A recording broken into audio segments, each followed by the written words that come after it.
Jadi FTTH ini kan sebelumnya kan lebih banyak berkecimpung yang lebih senior ya Pak Fuad kan dulu kan pakai sistemnya masih pakai AutoCAD ya Pak ya. Iya. Belum terintegrasi pakai sistem koordinat gini Pak ya.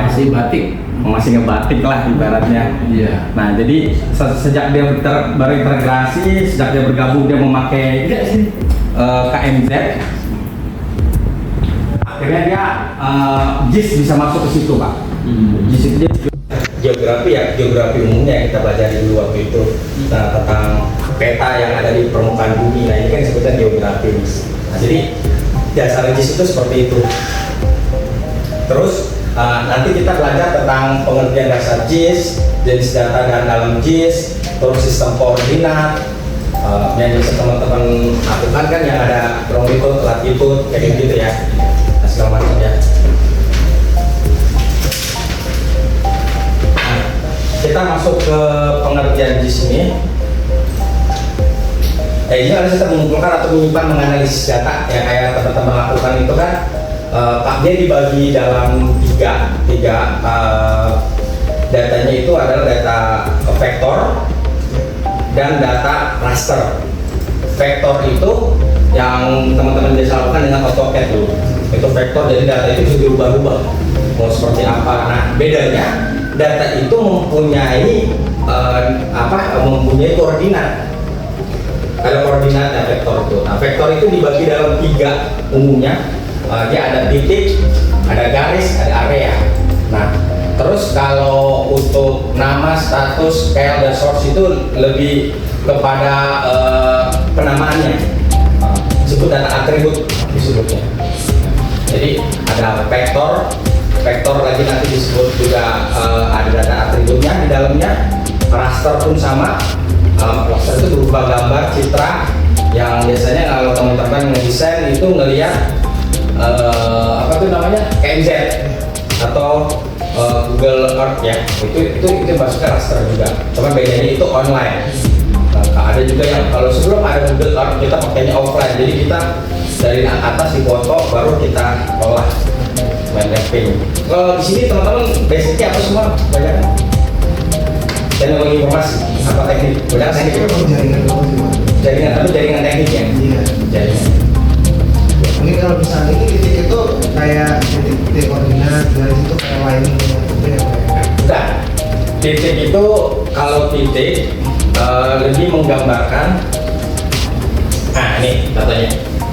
Nah ini tadi yang saya sebut, ini nama peta, ini dalam satu peta ya. Ini ceritanya ini offline nih. Nah, kalau titik itu biasanya kalau dalam peta itu menyimbolkan seperti kenampakan seperti gunung, rumah, terus menara atau tiang. Nah ini teman-teman biasa lihat itu pool itu kan disimbolkan dengan titik. Kalau kita lihat tuh dari jauh tuh titik-titik. Itu kalau ke pintu ke angkasa kan kita lihat titik aja gitu ya.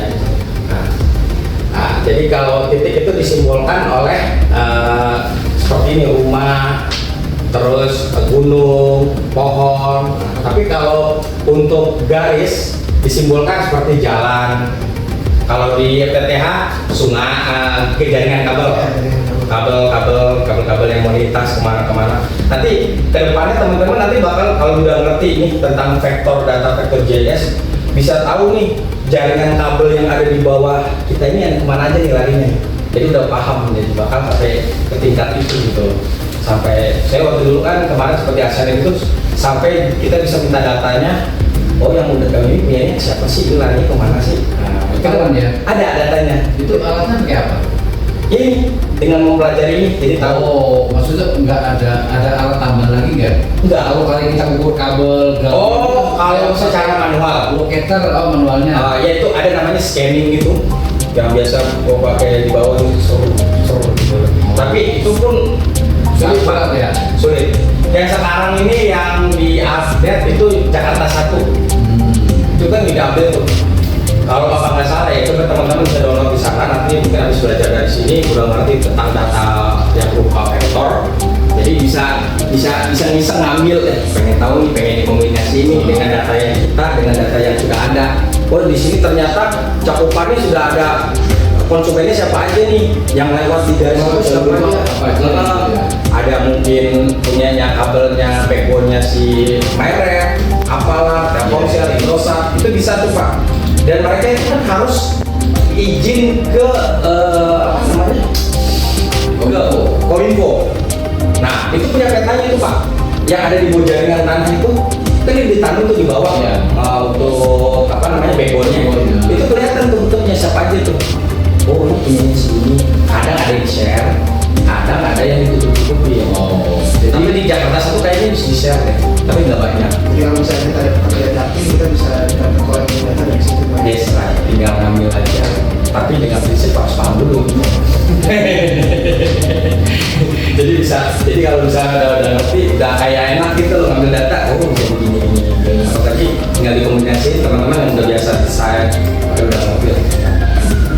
Nah itu garis itu jalan, sungai itu disimbolkan dalam bentuk garis. Itu cuma yang kita lihat dengan mata ya. Area itu ya ini misalkan danau, misalkan pulau, misalkan area Jakarta, luas administrasi itu disimbolkan oleh area. Nah ini legenda, itu jalan yang menandakan oh ini ada jalan, ada gunung yang termuat dalam satu peta ini. Terus ada orientasi. Jadi ada yang menunjukkan ke arah, ke barat. Kita belajar basic dulu ya, dari awal ya. Karena kan kita belajar geografi, informasi sistem. Jadi ini peta itu pasti selalu menunjukkan kalau untuk utara itu ke atas ya. Nah kalau di atas kertas ya. Nah tapi kalau untuk di lapangannya kita bisa lewat mungkin kompas atau apa gimana gitu. Atau skala untuk menunjukkan 1/100 yang ada di lapangan. Oke, nah ini sistem koordinat. Nah, sistem koordinat itu umumnya dibagi dua. Ada latitude, ada longitude. Biasanya teman-teman pada pakai ya. Iya. Ada latitude, longitude. Tapi tahu nggak latitude itu apa, longitude apa? Iya, kita tahu lompatnya. Lompat. Jadi latitude itu garis yang membujur dari timur ke barat. Biasanya disebut garis khatulistiwa tuh. Oh, itu latitude ya. Ya, itu latitude. Latitude garis-garis imajiner yang secara objektif ini untuk menciptakan sebenarnya sih untuk membagi untuk apa ya namanya bagi untuk fisika itu jadi bumi lah, jadi bisa tahu kita bagi-bagi gitu kan biar tahu. Nah itu yang disebut latitude, biasanya dari timur ke arah gitu. Nah kalau untuk longitude itu garis yang melintang dari utara ke selatan, itu yang disebut dengan longitude. Jadi bisa ada angka latitude, longitude, kok bisa angkanya kok ada 655, 455 gitu, itu dari mana gitu loh sumbernya. 31 derajat 25 menit 60 detik. Nah, jadi ujung timur, misalkan ini ujung timur. Nah, ini lintang selatan. Nah, posisi kita ada di sini. Jadi kita bisa diketahui oleh garis-garis ini, garis-garis imajiner ini. Nah, yang ada di sini misalkan 3 derajat. Nah, yang di sini misalkan 2 derajat 52 detik atau di sini 26 detik. Nah, itu yang makanya kita bisa ketahui koordinat kita ada di mana dari hasil persilangan garis imajiner itu. Itu yang disebut dengan geografis. Nah, ini bisa dihitungnya dari mana, bisa ketahuinya ya dari lingkaran bumi ini. Nah, dia melingkar seperti itu, jadi bagi-bagi sama dia. Kalau UTM ini singkatan dari Universal Trace Mercator. Jadi ini yang ini lebih ke modern ya, Trace Mercator. Dia lebih lebih modern, jadi dia lebih ke satuannya meter, misalnya XY. Misalkan ini di XY ya, jadi di sininya nih. Nanti ketemu titik XY-nya di mana? Misalkan XY-nya 5, 6, 7, 4, 4, 3, 3, 2, 58, 58, 88. Pernah lihat yang DTM nggak? Pernah? Ya. Pernah ya, tapi lebih banyak kan melihatnya latitude longitude ya. Nah, Ini latitude, longitude, karena kita memakai apa? Memakai geografis. Memakai geografis. Ini sebenarnya ini kerjanya Amerika sama Inggris aja. Iya, Amerika ini kan artinya Inggris. Mereka kan satu suku. Kalau misalkan Inggris pakai kilometer, dia pakai apa? Mile. Dia pakai satuan apa? Kalau dia pakai geografis, dia pakai UTM. Sebenarnya sama gitu aja. Nah, kalau kita ini sekarang mereka sudah mulai dikawin nih antara geografis sama UTM. Kadang-kadang cuma diketahui 2 derajat, di sininya angkanya panjang ya Pak ya. Iya. Itu campuran tuh. Sebenarnya kan harusnya ada 52 menit. Nah, biasanya disebutnya kalau disebut ada yang S di 3 menit second. Nah, itu untuk koordinat peta. Jadi kalau pemahaman teman-teman nggak paham ya tentang longitude itu artinya jalur yang menjunjur yang melintang dari selatan dari utara ke selatan, dan longitude dari timur ke barat. Kalau UTM apa? Kalau UTM meter satuannya Pak. Jadi dihitungnya dari mana? Dihitungnya dari Greenwich. Greenwich itu pulau yang ada di kutub utara, dan dia terus ada yang dia terus bergerak lah. Jadi dia nggak diem di satu tempat itu. Dia bergerak setiap tahun itu, dia ada pergerakan sekitar 1 derajat 2 derajat. Makanya peta itu kan selalu menunjuknya ke utara ya. Tapi ada juga yang namanya menunjukkan ke utara magnetik. Nah, utara magnetik ini dia ngikutin si pulau Greenwich itu yang bergerak-gerak terus. Jadi dia yang menarik semua magnet yang ada di seluruh dunia mengarah ke dia. Jadi ada perubahan. Itu nanti fungsinya untuk apa? Untuk namanya disebutnya inklinasi, deklinasi disebutnya kan. Nanti ada pengurangan di derajat. Jadi misalkan kapal mau ke sini berarti dikurangi inklinasi. Seperti itulah gampangnya. Ada yang bertanya tentang ini? Terus ada disebut area atau polygon. Boundary juga bisa Pak ya? Boundary juga bisa. Nanti teman-teman kalau memakai QGIS itu kan nanti dia minta 3 opsi tuh. Point, line, polygon. Atau ada keduanya, ada namanya polyline. Polyline itu seperti apa?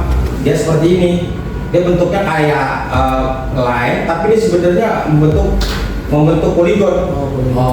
Jadi dia nggak putus begini nih. Nih kalau ini disebutnya line, kalau ini disebutnya polygon, polyline. Nah, polyline untuk biasanya apa? Untuk menghitung luas juga, luas sungai misalkan. Sungai-sungai besar itu berapa sih luasnya? Jalan ini berapa sih lebarnya, lebar dan panjangnya, itu ketemunya di polyline. Luas gitu. Iya. Jadi nggak berdiri juga, kadang-kadang hybrid juga dia. Nanti kan di untuk pemakaian di itunya, dia mana di QGIS-nya itu ada titik, garis, dan area. Terus ada yang namanya data atribut. Atribut itu tadi yang kayak nama, kelihatannya sih ya. Mana? Atribut itu biasanya mewakili nama, kolom-kolomnya ya. Ada koordinat di dalamnya, koordinat berapa, XY-nya, terus ada panjangnya, terus ada lagi yang namanya panjang, lebar. Nah, terus bisa macam-macam dia, ada warna. Nah, ini data atribut nih.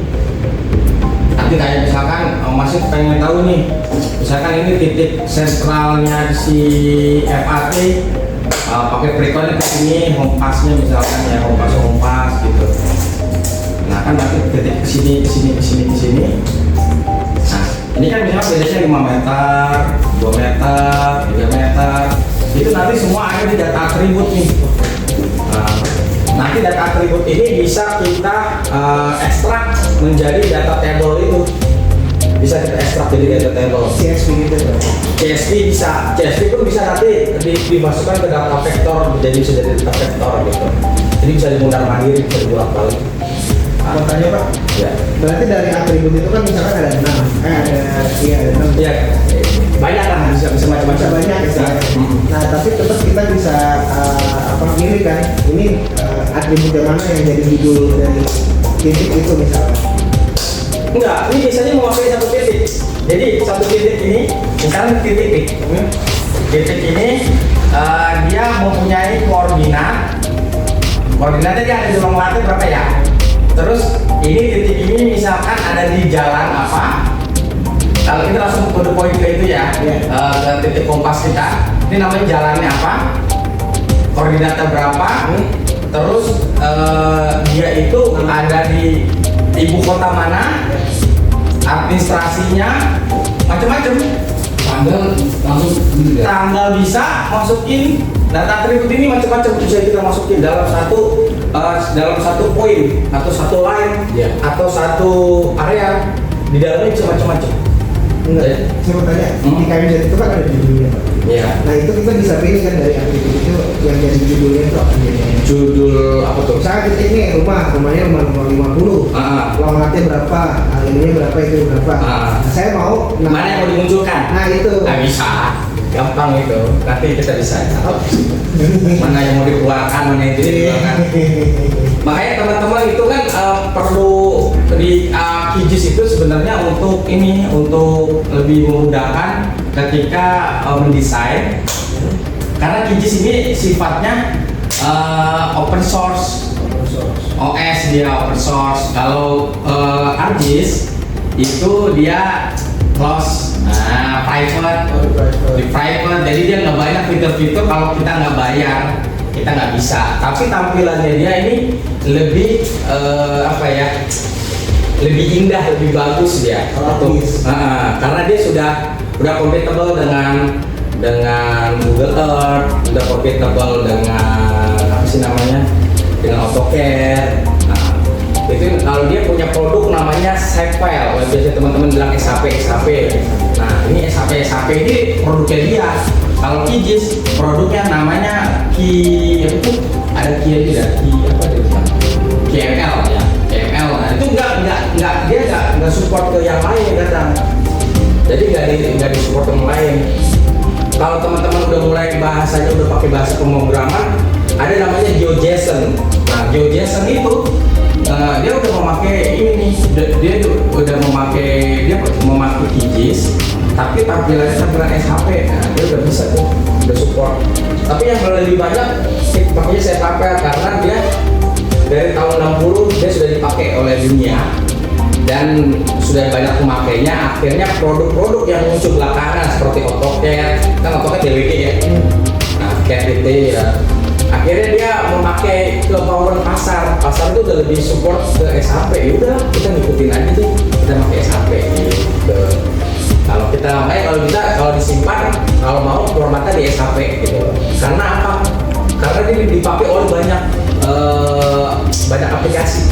Jadi aplikasi itu udah support sama dia, udah bisa. Bahkan SHP ini apa nggak salah, ini bisa dipakai di AutoCAD ya, tapi belum bisa ya, baru CAD doang ya. Baru CAD belum. Mungkin kedepannya itu pakai SHP juga kan. Wah, udah enak banget tuh berarti. Tinggal AutoCAD yang terbaru kan bisa dikeluarin desktop-nya ya. Iya bisa. Teman-teman pakai desktop itu nggak? AutoCAD itu kan? Kalau kita nggak pakai desktop AutoCAD Pakai apa? masing banget. Emang kemauan konsumen, coba Mas, saya dijelaskan lagi lebih detail. Jadi kalau misalnya di AutoCAD kita nggak diprioritaskan untuk main skala. Jadi kita ngebuat itu yang dimana misalnya screenshot satu area nih, ya kita gambarnya gambar sendiri. Ya, dengan visual kita lah. Visual kita. Yang penting orang lihat kabel ini kesini gitu. Jadi kita pertama tuh biasanya metodenya tuh screenshot KMZ nih area dulu yang mau dikerjain. Kita pas di AutoCAD, cuma di AutoCAD bentukannya gambar. Itu kayak kita ngebatik, jalannya kita garisin sendiri, bangunannya kita kotak-kotakin sendiri. Iya. Tapi kan harus mendekati yang sebenarnya. Nah kalau di kita kan nggak diprioritaskan untuk main skala, Pak. Oh enak ya, Enak. tergantung konsumen lah. Tergantung konsumen, Iya. betul. Kebetulan konsumen ini nggak begitu penting di AutoCAD. Betul. Ada ya saya lupa yang nggak mau makan dia nggak pakai AutoCAD lagi gitu. Dia cuma pakai dua aja, dia minta KNZ sama apa ya kemarin itu saya lupa. Jadi dia nggak main lagi AutoCAD karena dia udah bosen juga, dia harus aplikasi AutoCAD-nya. Kadang gambar di lapangan kalau orang-orang yang sekarang udah pakai HP pak. Iya benar. Pakai KNZ aja dia dikirim yang Google Earth-nya itu. Iya. Dia tinggal lihat, oh saya ada di koordinat sini nih. Akhirnya nggak kepake sama sekali, kan buat redline. Betul. Kadang ada udah nggak pakai prime Moratel kan pakai redline. Iya. Tapi Moratel masih ada AutoCAD dikit lah mungkin untuk mempertahankan gaya lama. Seorang lama yang masih tinggal, sorry ya pak ya, mungkin orang lama yang masih ada tinggal di atas gitu dan masih memperkuat egonya gitu ya. Sekarang padahal udah zaman udah maju kan. Kayaknya udah lama pakai deh, gitu udah Kalau bolong. di Telkom masih wajib ya. Nah, mungkin orang-orang lama Telkom kali ya. Kalau udah gantian anak Gen Z yang mungkin Sebenarnya itu formalitas juga atau kan iya. yang paling penting itu KMZ sebenarnya. Iya. Karena KMZ itu kan based on reality gitu. Iya. Benar. Terus dia bisa apa? Ditampilkan di mana aja. Iya, ditampilkan di Fleksibel. mana. Kalau Iya. itu kan hanya batik aja kan, kalau kita di batik Iya. Cuman offline dia. Offline. offline. Nah offline kan kalau dia mau ngecek kalau pakai KMS itu malah lebih real gitu. Betul. Kita ngomong, oh ini panjang 1000, ternyata cuma 800 gitu kan. Gampang dibohongin gitu. Iya. Kalau di kita di geografi di GIS itu ada namanya skala besar, skala detail, ada namanya skala kecil. Skala kecil itu berarti ketebalikannya jadi kita ngelihatnya dari bawah gitu. Oh Iya. kecil gitu. Kalau desain ini kan skala kecil sebenarnya, bukan skala detail kan, bukan skala besar. Yang kayak bikin jalan nggak boleh miring dikit nih, Iya. milimeter sedikit aja dia goyang nih. Iya. Makanya istilahnya kalau kita di desain ini ada yang namanya slab sampai 15 meter. Itu kan untuk kira-kira lah dari sini ke sini, apalagi ada nanti spare ketarik 2 meter, 3 meter, makanya adalah namanya slab 15 meter. Nanti ditarik gitu kan. Tapi kalau main di BPM orang-orang apa tuh konstruksi nggak boleh dia harus emang AutoCAD wajib bagi dia. Skala. Nah kalau dia memang udah milimeter dan itu belum bisa disupport sama si SAP ini belum bisa. Bisa Karena sih, kalau di sini masih ada toleransi ya. masih bisa ada toleransi betul. Kalau BPN ngukur tanah orang masih toleransi. Nggak bisa, Apa? Tetangga pada perang pada bantau kan?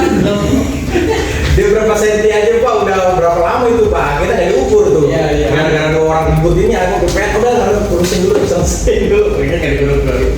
Jadi basicnya si apa nih QGIS atau ArcGIS atau GIS ya itu dia memakai vektor dan atribut.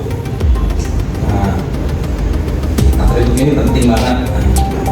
Ini bahkan ini bisa nih nanti ke depannya di data atribut itu misal kita mau masukin BOQ-nya bisa, sangat bisa.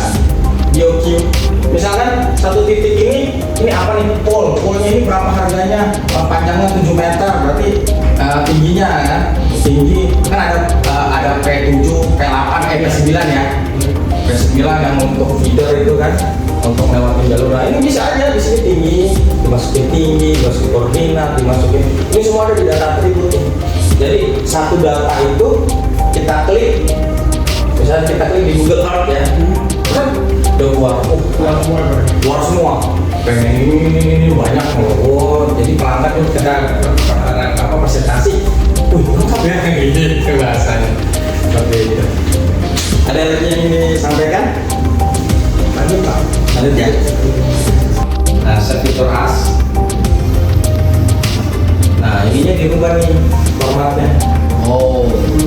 Nah, yang mau kita tanya semua Iya, iya, nggak apa-apa. dari satu. Satu-satu. Nanti kan ya, mau formati dulu, cara berubah formatnya dulu. Kita ke S3 SH file. Asli, S3. Oke, nah, S3 SH file. Terus nanti file name-nya ini klik yang 3. Nah, mau taruh di mana? Download ya. Beri namanya apa tuh? Misalkan baju. Ya, baju. Saya file, oke. Kalau yang CSR itu nggak usah diapain pak. Nggak usah. Itu proyeksi. Oh proyeksi. Oh, Saya udah bingung tuh ya. Kan Mau belajar lagi biasa. Aku panjang ini. Kan ada panjang banyak tuh pilihan. Iya, itu. Oh iya, itu juga pertama dikit ya. Jadi ada namanya WGS. Oh iya, di AutoCAD itu ada namanya WGS ya, 1984. Oh iya, saya belum namain ya. Jadi di XY-nya meter. Jadi dia harus pakai perjanjian terbaru 1984. Nah, tadi yang kanan tadi udah ya. Yang bajing all files. Nah, terus DBM kita klik. Nah, ini keluar datanya untuk si bajing itu. Bajing ini nama daerah ya. Nah, ini jadi itu tadi DBM itu data atributnya. Kalau itu sampai nggak copy, dia nggak ada isinya nanti kosong. Ada isinya. Kosong. Nah, terus tadi balik lagi, Mas. Tadi Mas. Mas apa tadi namanya? Rifki. Mas Rifki. Wah, Mas Rifki ini jadi satu paket apa sih istilahnya? Folder. Di zip, di RAR. Nah, di zip, di RAR. Jadi kalau mau dikirim lewat itu di zip atau di RAR? Sama kayak Enggak, yang kiaran ini. Ini bukan ya, beda ya? Oh, bukan. Yang bajing aja, bajing. Oke. ini di close dulu. Oh ya, di close dulu ini. Excel di close. Excel.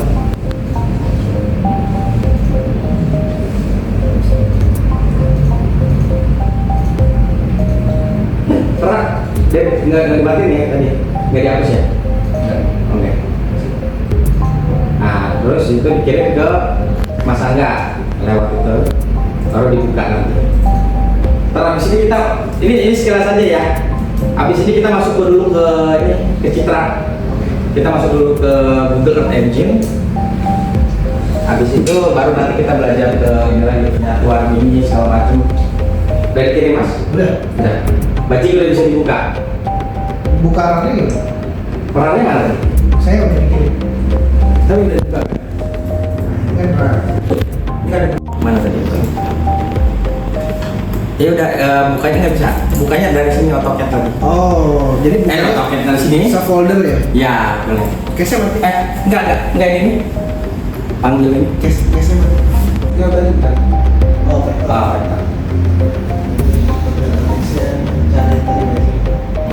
Bisa dibuka kan di sini. Kalau saya tahu dia bisa. Dia mau beda apa tuh? Beda format, lebih lama kah atau lebih baru kah? Dia nggak ngaruh kalau kita pakai save file. Oh, sebuah juga. Atributnya ya otomatis pastinya. Udah keluar juga atributnya. Oke, kita kembali ke ini ya, ke laptop. Coba Mas buka yang itu, yang tadi Mas saya kirim. Oh, PDF-nya.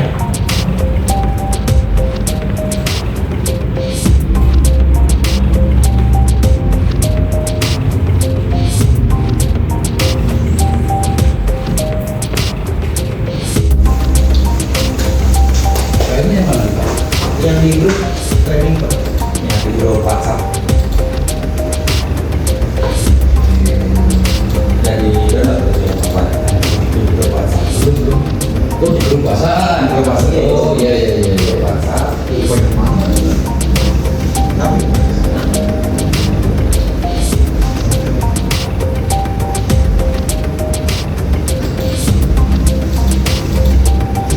Udah Pak, udah keluar. Yang tadi Pak. Yang kok ini? Oh iya grup WhatsApp. Itu apa namanya? Udah mau grupnya? training. Oh, training ya. Nah, ini. Saya udah tag. Ini Pak ya? Ya. Atau ini? Enggak yang itu aja. Nah, itu kalau buat e-booknya aja, kalau mau lihat di laptop apa di HP ya. Terus ke bawah apa?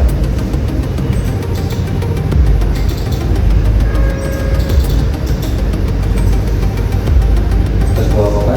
Terus sampai ketemu bab 1. Oke, nah itu ada marker biru itu di ya klik. Oke, udah ya? Ya. Udah, oke. Ini Mas tadi platform kode editor, Platform kode editor. platform kode editor.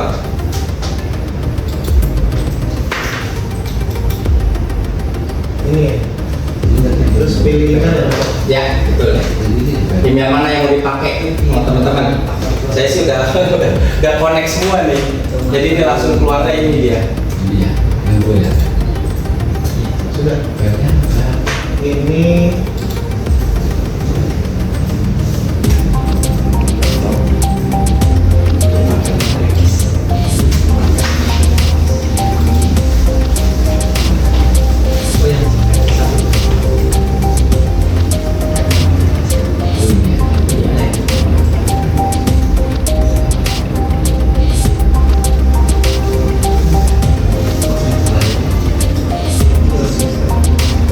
Oh dia harus itu offline dulu bentar ya. Nanti aja. Ya. Tapi udah untuk ini ya, untuk apa sih yang ini saya udah. Oh, kita gigis dulu nanti. Oke, udah ya. Yang lain, bang yang lain bang. Oke, kuat. Pada editor kawan, Marco, pada editor.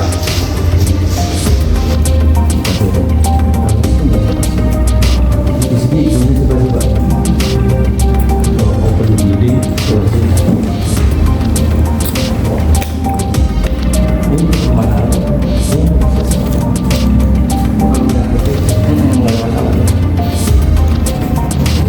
Nah ini ya. Nggak apa-apa.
langsung. Jadi yang nanti yang munculnya cuma pasang ini sama foto ini doang. Yes, right. Besok tapi kita kesana ya. Siap.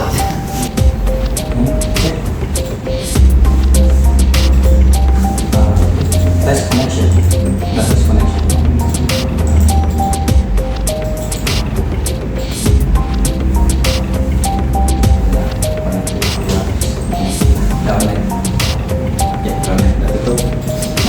Nah, kalau kita mau manggil yang kata tadi itu RT RW,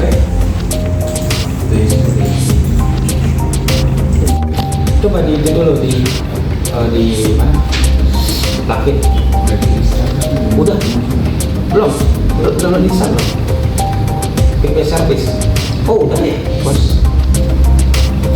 Oke, web PP service setting.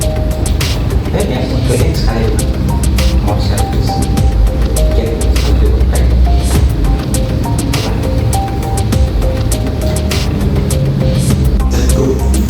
Tapi di merge namanya.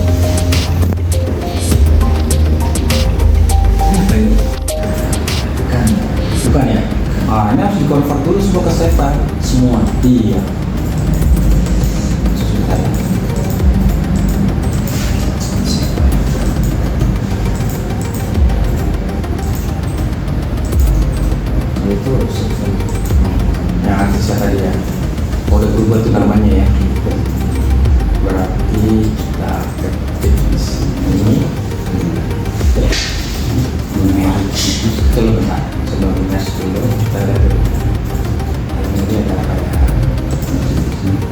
kalau itu kita lihat dulu di dalamnya ada apa?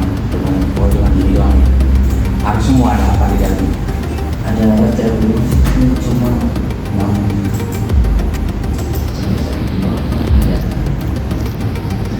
Itu apa? misalnya satu kali sini tadinya niatnya maunya ada atribut RT RW terus desa cuma dia nggak muncul kemarin itu karena Ada, bisa itu. Makanya kita pakai ArcGIS, kita nanti muncul.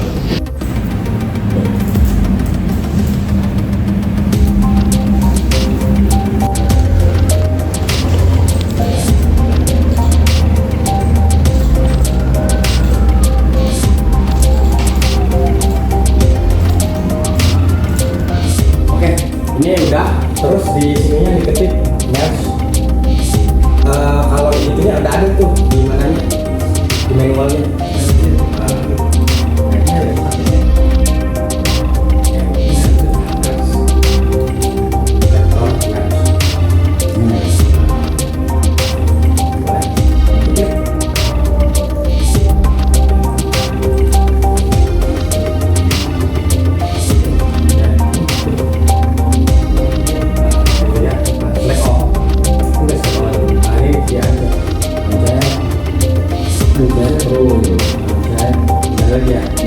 Sektor lain apa ya?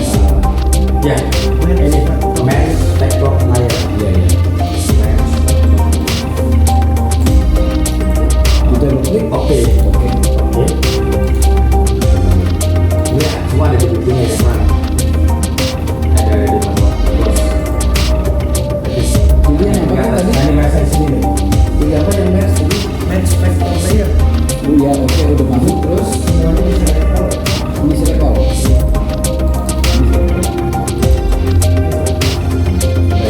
Nanti tinggal yang lainnya di, nah ini di convert dulu ke jadi SAP,